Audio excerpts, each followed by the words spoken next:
இந்த வீடியோவில் நம்ம பார்க்க போகிற டாபிக் வந்து clock frequency of operation.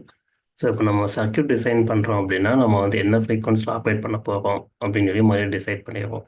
So அப்படியே டிசைட் பண்ணிவிட்டு அந்த ஃப்ரீக்வன்சி அச்சீவ் பண்ணுறதுக்கு என்னென்ன ஃபேக்டர்ஸ் வந்து இன்வால்வ் ஆகிருக்குது, அதை எப்படி நம்ம வந்து டேக் கேர் பண்ணுறோம் சிப் டிசைனில் அப்படிங்கிறத இந்த வீடியோவில் பார்க்க போகிறோம். ஸோ இதில் பார்த்தீங்கன்னா கிளாக் ஃப்ரீக்வன்சி நம்ம சர்க்யூட் டிசைன் பண்ணுறோம். ஸோ அந்த சர்க்யூட் டிசைன் பண்ணுற சர்க்யூட்டோட கிளாக் ஃப்ரீக்வன்சி ஃபைண்ட் அவுட் பண்ணுறதுக்கு என்ன ஃப்ரீக்வன்சியில் ஒர்க் ஆகும் அப்படிங்கிற அச்சீவ் பண்ண முடியும் அப்படிங்கிறத ஃபைண்ட் அவுட் பண்ணுறதுக்கு என்னென்ன டைமிங் பேராமீட்டர்லாம் யூஸ் ஆகுது அப்படின்னு பார்த்தீங்கன்னா கிளாக் டு அவுட்புட் டிலே, அப்போ செட்டப் டைம், அப்போ வந்து data path delay and then clock skew. So இந்த 4 காம்பனண்ட் தான் மேஜராக வந்து கிளாக் ஃப்ரீக்வன்சியை டிசைட் பண்ணுது. ஸோ நம்ம கிளாக் ஃப்ரீக்வன்சி அப்படின்னு பார்த்தீங்கன்னா நம்ம சர்க்யூட்டில் வந்து காம்பினேஷனல் சர்க்யூட் இருக்கும், சீக்வன்ஷியல் சர்க்யூட் இருக்கும். ஸோ சீக்வன்ஷியல் சர்க்யூட் வந்து கிளாக் பேஸில் தான் ஒர்க் ஆகும். ஸோ இந்த கிளாக் பேஸில் ஒர்க் ஆகும்போது ஒரு ஃப்ளாப் டு இன்னொரு ஃப்ளாப்.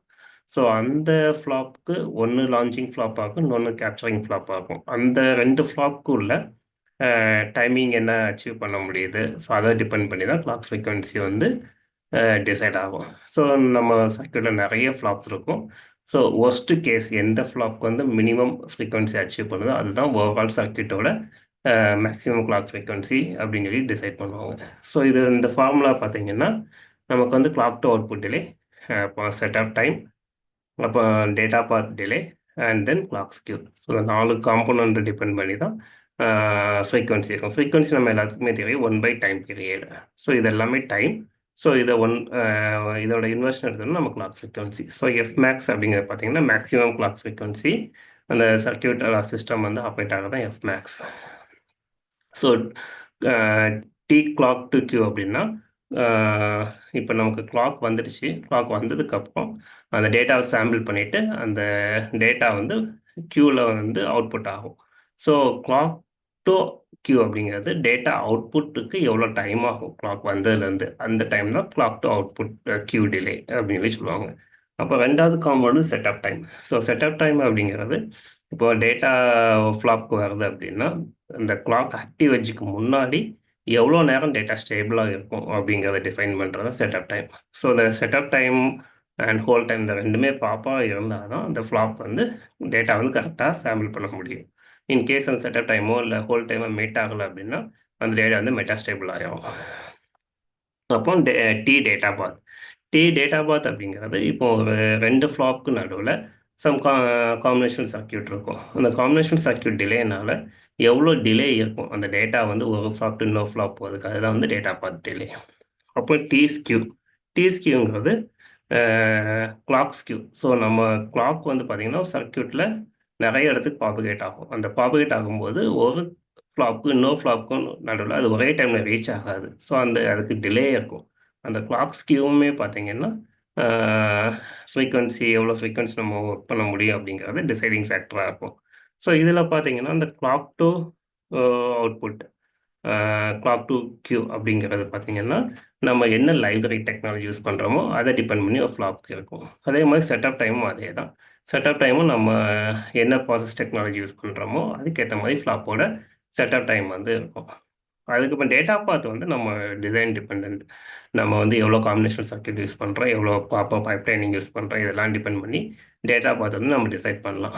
அப்போது ஸ்கியூமே வந்து நம்மளோட பிளேஸ் அண்ட் ரூட், அப்போ கிளாக்கை வந்து கிளாக் ட்ரீ சிந்தசிஸ் எவ்வளோ இதை அச்சீவ் பண்ணுறோம் அதை டிபெண்ட் பண்ணி ஸ்கியூ வந்து மேனேஜ் பண்ண முடியும்.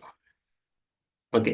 ஸோ இது வந்து ஒரு சிம்பிள் எக்ஸாம்பிள். ஸோ இதில் பார்த்தீங்கன்னா கொஞ்சம் கிளியராக உங்களுக்கு ஐடியா கிடைக்கும். ஸோ இது பார்த்தீங்கன்னா இது ஒரு ஃப்ளாப், இது இன்னொரு ஃப்ளாப். இந்த ஃப்ளாப்பை வந்து நம்ம லான்ச்சிங் ஃப்ளாப் அப்படின்னு சொல்லி சொல்கிறோம்.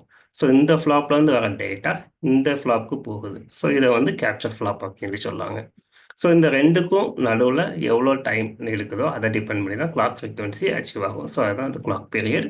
ஸோ 1/கிளாக் பீரியட் தான் கிளாக் ஃப்ரீக்வன்சி. ஸோ இதில் பார்த்தீங்கன்னா இந்த ஃப்ளாப்க்கு செட்டப் டைம், இங்கேருந்து வர டேட்டா எவ்வளோ நேரம் எவ்வளோ கிளாக்குக்கு முன்னாடி எவ்வளோ நேரம் ஸ்டேபிள் ஆகணும், அதான் செட்டப் டைம். ஸோ இந்த ஃப்ளாப்போட செட்டப் டைம். அகைன் இங்கே பார்த்தீங்கன்னா காம்பினேஷன் டிலே, இதுதான் டேட்டா பாத் டிலே அப்படின்னு முந்தின ஸ்லைடில் சொல்லியிருந்தேன். ஸோ இந்த ஃப்ளாப் டு இந்த ஃப்ளாப்பில் பார்த்தீங்கன்னா காம்பினேஷன் லாஜிக் இருக்குது. இந்த காம்பினேஷன் லாஜிக் மூலமாக கோத்ரூ பண்ணும்போது காம்பினேஷன் டிலே இருக்கும். அந்த காம்பினேஷன் டிலே என்ன அதையும் நம்ம ஆட் பண்ணிக்கணும். அதுக்கப்புறம் இதுதான் clock to output delay, clock to Q. So இந்த கிளாக் வந்துட்டு இந்த டேட்டா சாம்பிள் பண்ணிவிட்டு எவ்வளோ நேரத்தில் இந்த டேட்டா அவுட்புட் ஆகும் அதுதான் கிளாக் டு கியூ. அப்போ ஸ்கியூ பார்த்தீங்கன்னா இந்த கிளாக் வந்து இங்கே இந்த ஃப்ளாப் வருது, இந்த ஃப்ளாப்க்கு வருது. இப்போ இன்கேஸ் கிளாக்கோட சோர்ஸ் இங்கே இருக்குது அப்படின்னு பார்த்தீங்கன்னா இது உடனே இங்கே ரீச் ஆகிடும் கிளாக். பட் இந்த ஃப்ளாப்க்கு வர்றதுக்கு டிலே ஜாஸ்தியாக இருக்கும்.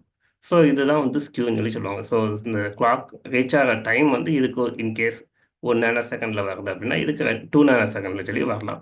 ஸோ இந்த கிளாக் ஸ்கியூவும் கிளாக் ஃப்ரீக்வன்சி டிசைடிங் ஃபேக்டராக இருக்கும்.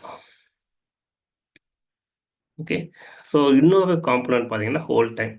ஹோல்ட் டைம் அப்படிங்கிறது பார்த்தீங்கன்னா உங்களுக்கு வந்து கிளாக் ஃப்ரீக்வன்சி கால்குலேஷனில் வராது. அது ஏன் வராது அப்படின்னு சொல்லி பார்த்தீங்கன்னா ஹோல்ட் டைம் அப்படிங்கிறது என்னென்னா கிளாக் வந்ததுக்கப்புறம் எவ்வளோ நேரம் டேட்டா ஸ்டேபிளாக இருக்கணும். ஸோ அதுதான் வந்து ஹோல்ட் டைம். அந்த ஹோல்ட் டைம் பார்த்தீங்கன்னா உங்களுக்கு இதிலே பார்த்தீங்கன்னா இந்த லான்ச்சிங் ஃப்ளாப்பில் combination delay and clock to output delay இதை டிபெண்ட் பண்ணி இருக்கிறதுனால நம்ம வந்து கிளாக் ஃப்ரீக்வன்சி கால்குலேஷனுக்கு ஹோல் டைம் வந்து யூஸ் பண்ண மாட்டோம். பிகாஸ் ஆல்ரெடி இது இன்டைரக்டாக combinational delay and clock to output டிலேயில் இன்க்ளூட் ஆகிடுது. அதனால் வந்து ஹோல் டைம் வந்து கிளாக் ஃப்ரீக்வன்சி கால்குலேஷனுக்கு தேவைப்படாது. ஓகே. ஸோ வேறு ஏதாவது டாபிக்ஸ் உங்களுக்கு டிஸ்கஸ் பண்ண நினச்சிங்கன்னா ஜஸ்ட்டு கமெண்டில் போடுங்க. நான் வந்து வேறு டாப்பிக்கும் ஆட் பண்ணுறேன்.